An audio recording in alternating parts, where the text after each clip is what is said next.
के लिए आप पूरा समाज और देश किस तरफ से आपकी तरफ देख रहा है, किस तरह से आपकी तरफ देख रहा है, इस बात को आपको समझना है। साथियों,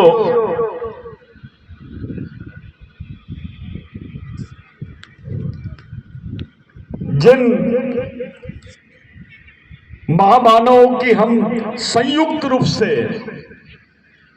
जयंती और उनका शहीद दिन मना रहे हैं, यह बहुत अलग बात है। एक का शहीद दिन और दूसरे का जन्मदिन। वैसे मिशन में जो क्रांतिकारी आदमी होता है वो मरता नहीं है। टंट्या भील आज भी हमारे बीच में जिंदा है। टंट्या भील की सोच जिंदा है, बिरसा मुंडा की सोच जिंदा है करके ये मिशन आप लोगों के बीच में दिखाई दे रहा है। कुछ लोगों को लगा होगा कि भाई सबको कैप क्यों पहनाया जा रहा है, ये टोपी क्यों पहनाई जा रही है। टंट्या भील के विचारों से भड़वा और गांडू पैदा नहीं होते हैं, मर्द पैदा होते हैं, लड़ने वाला सैनिक पैदा होता है। ये वो विचार है। आपको सैनिक बनाने के उद्देश्य से ये टोपी पहनाई गई है। आपको अपने अधिकारों के लिए लड़ने के उद्देश्य से ये टोपी पहनाई गई है। आपकी टोपी और आपके विचार संयमित रहना चाहिए। आज का दिन हमारे लिए बहुत महत्वपूर्ण दिन है। जो हमने लिखा है भगवान टंट्या भील का शहादत दिन, ये शहादत दिन नहीं, यहीं से पैदा होते हैं, यहां से उनकी विचारधारा जन्म लेती है। जहां क्रांतिकारी शहीद होता है वहीं से उसकी विचारधारा का जन्म होता है। बिरसा मुंडा ने अपनी उम्र के 14 साल में रांची की लाइब्रेरी में, उस वक्त ब्रिटिश टाइम्स नाम का अखबार चलता था, पेपर चलता था, न्यूज़पेपर चलता था, उसमें लिखा हुआ था अंग्रेजी में, Robin Hood Tantya Bhil is no more. यानी भगवान टंट्या भील, जिनको रॉबिन हुड बोला जाता था, गरीबों का दाता बोला जाता था, वो टंट्या भील अब नहीं रहे, उन्हें फांसी दे दी गई है। ये जो समाचार था, ये समाचार सुन के भगवान टंट्या भील का समाचार सुन के बिरसा मुंडा ने अपनी उम्र की 14 साल में तय किया कि भगवान मैं आपका काम पूरा करूंगा। और यह विचार लेकर बिरसा मुंडा ने संघर्ष शुरू किया। टंट्या भील गुजर गए, शहीद हुए, तो बिरसा मुंडा पैदा हुआ। यह होती है विचारों की ताकत। जिसने उसके विचारों को लेकर इस देश में जल जमीन जंगल की लड़ाई को आधुनिक रूप में समाज को लड़ने के लिए तैयार किया, वो बिरसा मुंडा। और जिसने जल जमीन जंगल को कैसे हासिल किया जाता है ये साबित करने वाले भगवान टंट्या भील, ये दोनों को हम लोग याद कर रहे हैं। इस देश में सब लोग दावा करते हैं कि ये देश हमारा है, हमने देश के लिए बहुत कर लिया है, इस देश में शहीद हुए हैं। साथियों, मैं आपसे पूछना चाहता हूं और आपको बताना भी चाहता हूं कि इस देश में सबसे ज्यादा फांसी अगर किसी कौम के लोगों को लगी होगी तो वो आदिवासी है। ये आप जितने लोगों को देख रहे हैं, सिद्धू कानू को देख रहे हैं, बिरजू भाई को देख रहे हैं, तिलका मांझी को देख रहे हैं, आप यहां पर जितने शहीदों को देख रहे हैं, टंट्या भील को देख रहे हैं, बाबूराव शर्मा के को देख रहे हैं, बिरसा मुंडा को देख रहे हैं, ये सभी को फांसी के तख्ते पे चढ़ाया गया है। एक जीसस क्राइस्ट, उनको वो सूली पे चढ़ा दिया गया था। पूरे विश्व के लोग उनको आज भगवान के नाम से जानते हैं। आपके समाज में तो सबको फांसी दी गई है और सभी ने हंसते हंसते समाज के लिए फांसी दी है, हंसते हंसते अपने गले पे फांसी का फंदा ले लिया। ये क्यों ऐसा कर रहे थे? क्या बात थी? ऐसा आप ही लोगों के साथ क्यों हुआ? इसी मध्य प्रदेश में जबलपुर है, वहीं की जेल में टंडा भील को फांसी दी गई और वहीं पर शंकर शाह रघुनाथ शाह को तोप में बांध के उड़ा दिया गया। एक तरफ फांसी, दूसरी तरफ आपके लोगों को तोप में बांधा जाता है और उड़ा दिया जाता है, उनके शरीर के छितले छितले जमा किए जाते हैं। यही टंडा भील के साथ हुआ। जब टंडा भील को फांसी दी गई तो उनके शरीर के अस्तित्व को भी जिंदा नहीं रखना चाहते थे ये लोग, उसकी मजार भी नहीं बनाना चाहते थे। उसके शरीर को दो हिस्सों में काटा गया, एक हिस्से को चूने की भट्टी में डाला गया और दूसरे हिस्से के टुकड़े टुकड़े करके पाताल पानी और बाकी जगह फेंक दिया गया। यह सजा अंग्रेजों ने नहीं दी थी,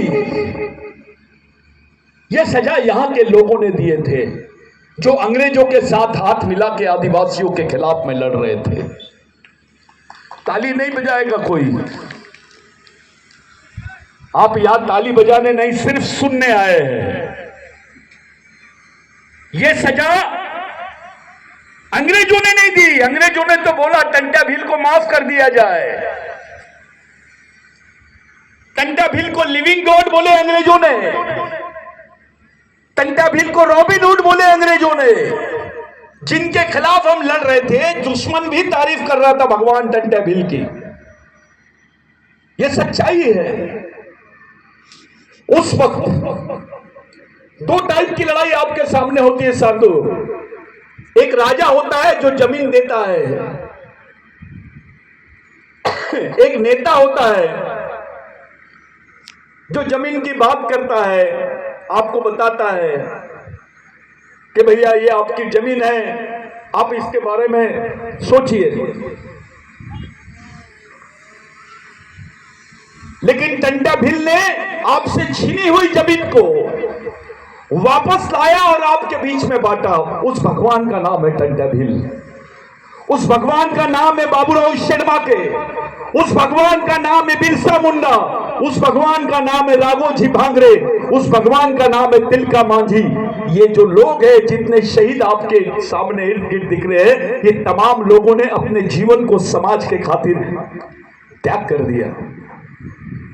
जिस जमीन की आप लोग लड़ाई लड़ रहे हो, जिस जमीन पे सबकी नजर है, जहां पे खनिज है, वहां पर्यटन स्थल की बात कर रहे हैं, दूसरी तरफ फॉरेस्ट रिजर्व की बात कर रहे हैं, तीसरी तरफ आपके वाटर प्रोजेक्ट के नाम पे अभी नर्मदा से 5 किलोमीटर तक की दूरी से आपको हटाने की तैयारी चालू है। ये गुजरात तक जाएगा। ये केवल अलीराजपुर में नहीं हो रहा है, ये देश के कोने कोने में जहां जहां आदिवासियों की जमीनें 5वीं अनुसूची की, वहां वहां ये षड्यंत्र चालू है। इनसे पूछा जाए कि आदिवासियों की जमीन आपको डेवलपमेंट के लिए लग रही है, दूसरों की जमीन क्यों नहीं ले रहे? टाटा की लो, अदानी की लो, अंबानी की लो। इस देश में 70% लड़ाई आदिवासियों ने लड़ी है। जो लोग ये बातें करते हैं, उनसे हमारा खुला आह्वान है कि आप साबित करो। हम साबित करके बताते हैं आपको कि इस देश की 70% लड़ाई आदिवासियों ने लड़ी है और आदिवासियों के बदौलत इस देश में सबको जमीन पर मालिकाना हक मिला है। चाहे वो आदिवासी हो, दलित हो, बहुजन हो, ब्राह्मण हो, मुस्लिम हो, क्रिश्चियन हो, सभी को। अगर आदिवासी शहीद इस देश में लड़ते नहीं, आदिवासियों को उठाव नहीं होता जल जमीन जंगल के लिए, तो इस देश का जो नागरिक है उसके हिस्से में मालिकियत का हक नहीं आता जमीन के ऊपर, जिसको ओनरशिप बोलते हैं हम। साथियों, सबसे बड़ी तकलीफ यह है कि जिन्होंने उंगली नहीं कटाए उनके नाम शहीदों में लिख दिए इन्होंने। हमारी तो पूरी कौम की कौम शहीद है। आदिवासी लड़ता था, मरता था तो उसको क्रिमिनल ट्राइब बोल रहे थे, और दूसरे लड़ रहे थे, गलती से मर जाते थे तो उनको शहीदों का दर्जा मिल जाता था। आज भी टंटा भील को ये लोग क्रिमिनल ट्राइब बोलते हैं। अब तक के 10 साल पहले तक के, जब से ये मिशन ने इस बात को सामने नहीं लाया था, तब तक के टंटा भील को डकैत बोलते थे। हमारे भगवान को डकैत, डाकू, लूटने वाला। अरे भाई, अंग्रेजों ने भगवान क्यों बोल दिया? अंग्रेजों ने रॉबिन हुड क्यों बोल दिया? आपने डकैत क्यों बोल दिए? क्या अंग्रेजों से ज्यादा समझदार थे आप? अंग्रेज आदमी नहीं है, वो तारीफ करते हैं आदिवासियों की, और आप चुप रह के उसको डकैत बोलते हो, उसको क्रिमिनल ट्राइब बोलते हो, उसको डाकू बोलते हो, उसको अपमानित करते हो, ताकि उसकी प्रेरणा जो है आदिवासी समाज में ना जा सके। साथियों, इस बिरसा ब्रिगेड के मिशन ने भगवान टंटा भील के विचारों पर काम किया, उसको व्यवस्था में खड़ा किया। आज केवल मध्य प्रदेश नहीं, पूरे देश के कोने कोने तक भगवान टंटा भील के आदर्श को आदिवासी समाज और इस देश के गरीब, शोषित, पीड़ित, मजदूर लोग भी मानने लग गए हैं। पहले टंटा भील को डकैत बोलते थे, जब आदिवासियों ने टंटा भील पे काम किए, बिरसा ब्रिगेड ने टंटा भील पे काम किया, तो उसको भगवान बोलने लग गए। आज वो लोग भी भगवान बोलने लग गए जो पहले उसको डकैत बोलते थे। यह सच्चाई है। कुछ लोगों ने बोला कि भाई टंटा भील क्या किए, ये कौन है टंटा भील, इसने हमारे लिए क्या किया है? तो याद रखो, आज जो तुमको नौकरी मिली है, आपके हिस्से में जो जमीन आई है, ये टंटा भील के आंदोलन की वजह से हुई है, उन्हीं के संघर्ष का नतीजा है। ये बिरसा मुंडा के संघर्ष का नतीजा है कि आपके हिस्से में जमीन आई है। 2 एकड़, 4 एकड़, 5 एकड़, 10 एकड़, 20 एकड़ जमीन जो आपको मिली है, ये इन्हीं शहीदों की बदौलत मिली है। ये जो सीपीएन बरार का कानून गुजरात के बॉर्डर से लेकर मेलघाट के बॉर्डर तक, यानी महाराष्ट्र के बॉर्डर तक के टंटा भील का एक छत्र राज चलता था। एक साथ 1 लाख ग्राम सभाओं का संचालन करते थे भगवान टंटा भील, जिसको आज आप 5वीं अनुसूची, 6वीं अनुसूची के क्षेत्र मानते हैं। ये आंदोलन नहीं होता तो उसको संविधान में मान्यता भी नहीं मिलती। वो है टंटा भील। आप अपने जमीन के रिकॉर्ड चेक कर लो कि पहले आपके हिस्से में क्या था और टंटा भील के मरने के बाद आपके हिस्से में क्या आया। अरे जब फांसी दे रहे थे टंटा भील को, तो उन्होंने 4 शर्तें रखी अंग्रेजों के सामने। कोई होता तो माफीनामा मांग लेता, लेकिन टंटा भील ने क्या मांगा कि मेरे कौम के लोगों को जमीन के पट्टे मिलने चाहिए, मेरे कौम को लोगों को जमीन का मालिकाना हक मिलना ही चाहिए, मेरे लोगों की संस्कृति को अलग व्यवस्था दी जानी चाहिए, हमारे लोगों पर से जो क्रिमिनल टाइप का गुनेगार जमात का जो ठप्पा लगाया है आदिवासियों पर, उसको निकाला जाना चाहिए, उनको सरकारी महकमे में नौकरी मिलनी चाहिए। जब टंटा भील को बोले कि आप किसको देखना चाहते हैं, आपको तो फांसी हो रही है, तो टंटा भील ने बोला मैं अपने परिवार के लोग और किसी भगवान को नहीं देखना चाहता, मैं अपने समाज के लोगों को ही अपना भगवान मानता हूं, अपने ही समाज को भगवान से बड़ा मानता हूं, मैं पूरे समाज को देखना चाहता हूं। लाखों की भीड़ थी जबलपुर जेल के बाहर। एक बार टंटा भील ने सबको हाथ दिखाया और जाकर फांसी के तख्ते पे लटक गए। ऐसा हौसला, ऐसी हिम्मत, इतना त्याग समाज के लिए कौन सा भगवान ने किया आदिवासियों के लिए? थोड़ा बताइए, किसने किया? अगर वो नहीं मरते तो जमीन के टुकड़े नहीं मिलते, वो शहीद नहीं होता तो तुमको सरकारी नौकरी पे नौकरियां नहीं मिलते, आज आप विधायक नहीं होते, मंत्री नहीं होते, डॉक्टर नहीं होते, इंजीनियर नहीं होते, कोई नहीं पूछता तुमको। कुछ लोगों ने बताया भाई टंटा भील तो भील थे, कुछ लोग समाज में गांडूगिरी का काम कर रहे हैं, ये भील है, ये बालेला है, ये बरेला है, ये सरदार है, ये बिलाला है। टंटाभिल ने बोला था उस वक्त। टंटाभिल कोई साइंटिस्ट नहीं था। टंटाभिल की सेना में कोरकू भी था, गोंड भी था, बिल भी था, बिलाला भी था, बारेला भी था, सरदार भी था। सबको एक ही शब्द से टंटाभिल ने नवाजा, वो है मालिक।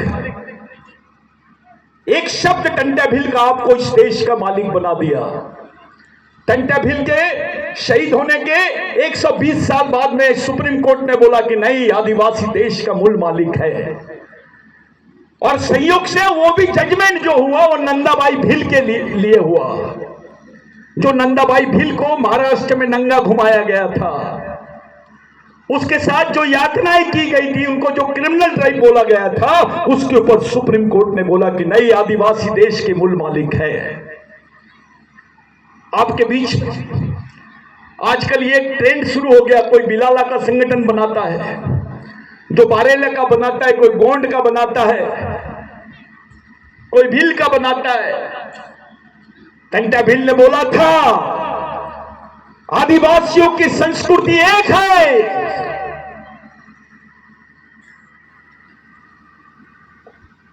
उनकी लड़ाई भी एक है, उनकी अवस्था भी एक जैसी है, उनका डीएनए, यानी आज की भाषा में डीएनए, उनका खून भी एक जैसा है, तो समाज भी एक होना चाहिए। उस वक्त टंटाभिल ने बोला, जो पढ़े लिखे नहीं थे लेकिन जिनके दिमाग में समाज था। इस देश में 22 साल हथियारबंद लड़ाई लड़ने वाले क्रांतिकारी का नाम है टंटाभिल। इतनी लड़ाई तो देश में किसी योद्धा ने नहीं लड़ा। यहां तक लोगों का माफीनामा मांगने का इतिहास है, लेकिन आदिवासियों का बलिदान होने का इतिहास है। ये जितने लोग हैं, इनको फांसी के तख्ते पे चढ़ाया है। सबसे पहले इन्होंने यही बोला, हमको जल जमीन जंगल के अधिकार मिलने चाहिए। जिस अलीराजपुर में मैं यहां बात कर रहा हूं, यहां 4 दिन वास था टंटाभिल का, 4 दिन का वास।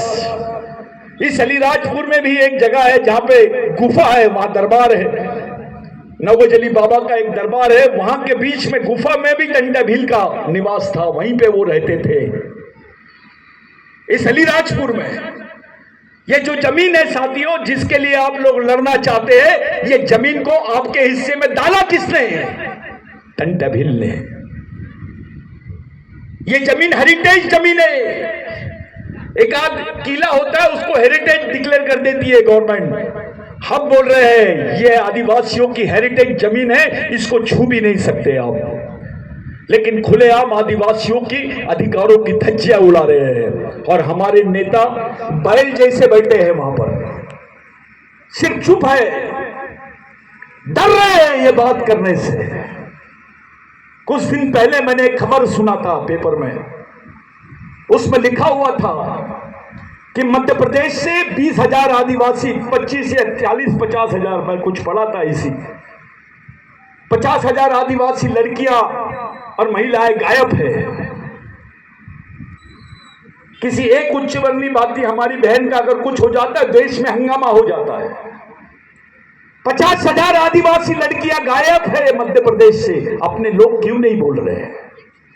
वो मर गए, जिंदा है, कौन सी अवस्था में, कहां है? पुलिस के पास भी इंफॉर्मेशन नहीं है, उनके पास भी जानकारी नहीं है। पूरे उनके परिवार के लोग दर दर भटक रहे हैं और पूछ रहे हैं हमारे बच्चे कहां गए, हमारी लड़कियां कहां गई, हमारी महिला, हमारी बहन कहां गई, हमारी बेटी कहां गई।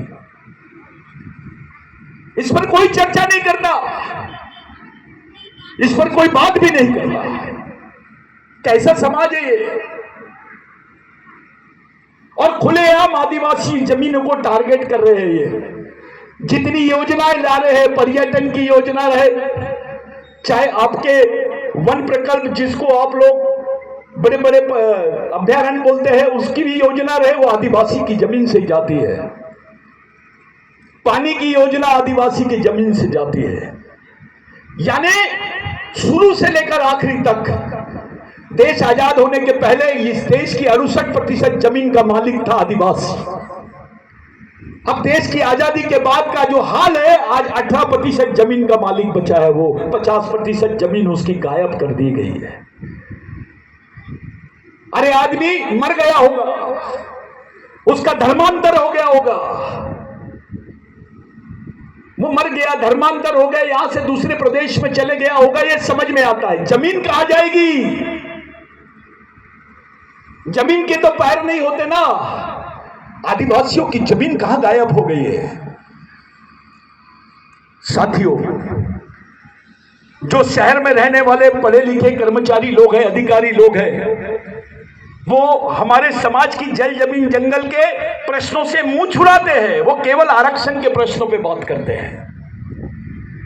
एक जो आरक्षण के प्रश्नों पे लड़ने वाला वर्ग और समाज की जल जमीन जंगल के लड़ाई को लड़ने वाला वर्ग, दो टपकों में बंट गया आदिवासी समाज। ये बहुत सोची समझी साजिश है। जो यहां से पढ़ लिख के गांव और शहर में गया, बंगला बना लिया, वो अपने गांव को पलट के नहीं देख रहा है। उसको ये अपना दर्द नहीं लग रहा है। उसको जल जमीन जंगल की लड़ाई अपनी लड़ाई नहीं लगती है, क्योंकि उसके पास पैसा आ गया है। अरे अब तो प्राइवेटाइजेशन हो गया है। मध्य प्रदेश गवर्नमेंट में आदिवासियों की जो हालत है नौकरी की, वो बहुत दयनीय है। करीब 80 लाख लड़के आज बेरोजगार है, आदिवासियों के पढ़े लिखे, उनके पास रोजगार नहीं है। अगर गवर्नमेंट कुछ भी करेगी, 80 लाख में से केवल 2000 5000 लोगों को नौकरी लगा सकती है। इसके अलावा उनके पास नौकरी भी नहीं है। और अगर इस तरीके से आपके जमीन के पट्टे भी छीन लिए जाएंगे, तो आप जियोगे कैसे? ये सवाल है आपके सामने। मध्य प्रदेश का हर एक घर के बाद में दूसरा घर मजदूर का है। मध्य प्रदेश को मजदूरों की मंडी बोलते हैं। मजदूरों की मंडी, यहां से मजदूर खरीद के दूसरे प्रदेश में लेके जाके काम करवाते हैं। कुछ नेता ऐसा बोलते हैं, वे आदिवासी को अगर पढ़ा लिखाएंगे तो मजदूरी कौन करेगा, खेती के काम कौन करेगा, गड्ढे कौन खोदेगा, इसके लिए तो मजदूर होना हमको। और उसपे अपने कुछ नेता, बेईमान और गद्दार नेता, उनका समर्थन करते हैं। अबे तू आदिवासी है, तेरे खून में कहीं तो भी डिफेक्ट हो गया है, तेरा खून बदल गया है। नहीं तो आदिवासी आदमी कभी बेईमान नहीं होता। जमीन पर सबसे ईमानदार आदमी का नाम है आदिवासी। जमीन पर सबसे ज्यादा मेहनत करने वाले आदमी का नाम है आदिवासी। जमीन पर सबसे ज्यादा लड़ाई लड़ने वाले आदमी का नाम है आदिवासी। और जमीन पर सबसे ज्यादा मानवता का पालने वाले व्यक्ति का नाम है आदिवासी। लेकिन उल्टा हो रहा है। जो मेहनत नहीं करते उनको सम्मान, और जो मेहनत करे उसका अपमान और उसका शोषण, उसका दमन, ये आंखों के सामने दिखाई दे रहा है। आपकी जमीनें छीन ली जाएंगी, जो जमीन आपको बड़ी मुश्किल से ये लोग मर के दिलाए हैं। इसके लिए किसी नेता का बाप नहीं मरा था। जो आज देश में सल्तनत बताते हैं अपनी, उनका कोई आदमी नहीं मरा। ये हमारे पूर्वजों की देन है, उन्हीं की वजह से ये जमीन मिली है हमको। अगर वो मरते नहीं, इसके लिए लड़ते नहीं, तो वो जमीन का हिस्सा हमारे बीच में नहीं आता। जिस जमीन की वो जमीन हमारी बहन बात कर रही थी। आप सोचो मत कि आप अकेले हो, पूरे देश के आदिवासी आपके साथ में है। पहले एक सोच बनाई जाती थी, आदिवासियों की भीड़ लाई जाती थी, ट्रक में बिठाया जाता था और उनको बताया जाता था, बेचारे ताली बजाते थे, चले जाते थे। लेकिन जब से बिरसा ब्रिगेड ने काम शुरू किया है, आदिवासी का हर एक आदमी सैनिक के बराबर दिखाई देता है। चाहे मजदूर हो या क्लास 1 ऑफिसर हो, डॉक्टर हो, इंजीनियर हो, विधायक हो, मंत्री हो, सब एक ही लाइन में बैठे हुए दिखाई देते हैं। सबको बराबर सम्मान, सबको एक ही मंत्र, लड़ोगे तो बचोगे, भगोगे तो मरोगे। भगवान टंडे भील ने बोला था, बचना है तो लड़ना है, और लड़ना है तो सीखना है। टंडे भील पढ़े लिखे नहीं थे, लेकिन 19 साल तक के अंग्रेजों के खिलाफ में, और अंग्रेजों के साथ साथ यहाँ के जमींदारों के खिलाफ में, यहाँ के उच्च वर्णियों के खिलाफ में, जिनका साठगांठ अंग्रेजों के साथ में था, जो दावा करते हैं कि देश के लिए लड़े, अरे ये सच्चाई है। आदिवासियों के खिलाफ में, यहाँ के अंग्रेजों के साथ में मिलकर आदिवासियों के खिलाफ जिन्होंने षड्यंत्र किए वो इसी देश के लोग हैं। नहीं तो एक उदाहरण दे दो कहीं आदिवासी ने किसी के साथ गद्दारी किया होगा। मेरा खुला आह्वान है इस पर। हम तो दावे के साथ बोलते पूरे देश में कि इस देश की 70% जमीन का मालिक आदिवासी है। 70% जमीन की लड़ाई आदिवासियों ने लड़े हैं। इस देश के जल जमीन जंगल जो बचे हैं किसी और ने नहीं, ये आदिवासियों ने बचाए हैं। साथियों, बिरसा मुंडा को 150 साल हो गए। बिरसा मुंडा ने भगवान टंट्या भील के आंदोलन को आगे बढ़ाया। इसलिए जितने हमारे पूर्वजों की विचारधारा है उस विचारों को बिरसा मुंडा ने बोला कि मैं कोई नया नहीं कर रहा हूं, मैं अपने पूर्वजों द्वारा बताए गए संघर्ष मार्ग को ही अपना रहा हूं। और जो बिरसा मुंडा ने जिस लाइन से लड़ा वो आखिरी सरदार रहे हैं हमारी लड़ाई के, जल जमीन जंगल के। तो उनके नाम पर ये इसको बिरसावाद के नाम पे हम लोग जाने हैं कि जिस तत्व ज्ञान को लेकर हम लोग जी रहे हैं, जिस तत्व ज्ञान को लेकर हम लोग लड़ते हैं और मरते भी हैं। बिरसा ब्रिगेड ने पूरे देश में खुलेआम एक बात बोला कि आदिवासी देश का मूल मालिक है। ये भगवान टंट्या भील ने बोला था, बिरसा मुंडा ने बोला था, राघोजी बांगरे ने बोला था, बाबूराव शर्मा के ने बोला था, तिलका माझी ने भी बोला था कि आदिवासी देश का मूल मालिक है। और भारत में आदिवासियों का अस्तित्व भगवान से पहले है, यानी भगवान से भी पहले पैदा हुआ है आदिवासी। अब साइंस बोलने लग गया है, अब विज्ञान बोलने लग गया है, एंथ्रोपोलॉजी बोलने लग गई है कि यह बात सही है कि इस जमीन में सबसे पहले जो आदमी आया वो आदिवासी था। लेकिन डर रहे हैं लोग आदिवासियों को आदिवासी बोलने से। आपको वनवासी बोला जाता है, आपको जनजाति बोला जाता है, आदिवासी बोलने में क्या तकलीफ है? अरे आप तो बोलते हो भाई, लेकिन सौतेला भाई की उस सग्गा भाई बोलो ना। प्यार तो सच्चा होना चाहिए। आदिवासी को आदिवासी बोलो, क्या तकलीफ है? किसको तकलीफ है? साथियों, उस वक्त अंग्रेजों ने आदिवासियों के लिए विशेष जनगणना कराई थी भगवान टंट्या भील और बिरसा मुंडा की मौत के बाद। और उस जनगणना में स्पेशली लिखा गया था आपको एबोरिजिनल पीपल। एबोरिजिनल पीपल का मतलब होता है सबसे पहला व्यक्ति, सबसे पहला जन समूह इस देश का। अरे अंग्रेज लिख सकते हैं, आप क्यों नहीं लिखे रे भाई? आपने तो जो जनगणना का कॉलम है उसमें से आदिवासियों को बाहर ही कर दिया। उसमें आदिवासी संस्कृति के बारे में नहीं, आपको मजबूरी में हिंदू धर्म लिखना है, मजबूरी में क्रिश्चियन धर्म लिखना है, मजबूरी में धर्म डालना है। संस्कृति की बात क्यों नहीं करते इस देश में? ये जो सिंधु भारत आप देख रहे हो, सिंधु संस्कृति, मोहनजोदारो हड़प्पा की संस्कृति, इस देश में धर्म जो है साथियों ये 4000 साल पुराना है। लेकिन संस्कृति इस देश में आदिवासियों की 20,000 साल पुरानी है। धर्म बहुत आधुनिक है, लेकिन आदिवासियों की संस्कृति सबसे पुरानी है और उसकी निर्माता महिला है। पूरे धर्मों का जो निर्माता है वो पुरुष है, लेकिन आदिवासी संस्कृति की निर्माता महिला है। इसलिए हमारे यहां भगवान से बड़ा स्थान मां का है। ये जो खेती करते हैं ना, ये खेती भी, इसका भी जो शोध है वो आदिवासी महिला ने करी। इसलिए वही सच्ची भारत माता है। जो इस देश के मालिक हैं उनके हालात देखो। 4 महीने का बच्चा पीठ पर बांधती है आदिवासी महिला और गड्ढे खोदने का काम कर रही है।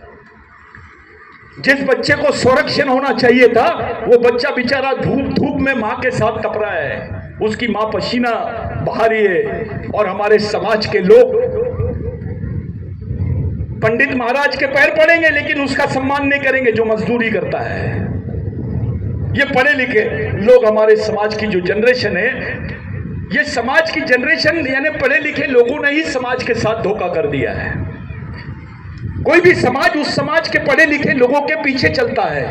हमारा समाज का पढ़ा लिखा आदमी हमारे समाज की लाइन बनाना तो दूसरे की लाइन में खड़ा हो गया है, वो दूसरों के पद चिन्ह में चल रहा है, उसको अपने समाज के निर्माण का ज्ञान ही नहीं हुआ। बे तू जिस पोस्ट पे गया है वहां समाज का प्रतिनिधित्व कर रहा है।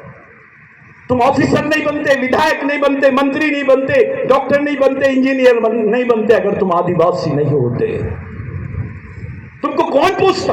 आरक्षण था करके तुमने आज कुछ पद ले लिया, लेकिन केवल आरक्षण लेके अपने बच्चों को पालना ये तो जानवर भी करता है। जिस समाज का तुमने आरक्षण लिए, जिस समाज का तुम पे ऋण है, उस समाज की ऋण को कैसे आपने चुकाना चाहिए, इस दिशा में आपने क्या सोचा है? ये बड़ी बात है साथियों। टंट्या भील, बिरसा मुंडा, ये नाम अब सरकार भी लेने लग गई है। पहले आपके इतिहास को भी कोई नहीं जानता था, मनगढ़ंत कहानियां बताई जाती थी। अरे टंट्या भील का तो ये जलवा था, इस देश में किसी भगवान के ऊपर में इतने पोवाड़े नहीं बने। मराठी में उसको पोवाड़े बोलते हैं, आपके हिंदी में गीत बोलते हैं, ग्रामीण में गाने बोलते हैं उसको। इतने गाने नहीं बने जितने टंट्या भील पे बने हैं। गांव गांव में, कस्बे कस्बे में भगवान टंट्या भील का नाम था साथियों।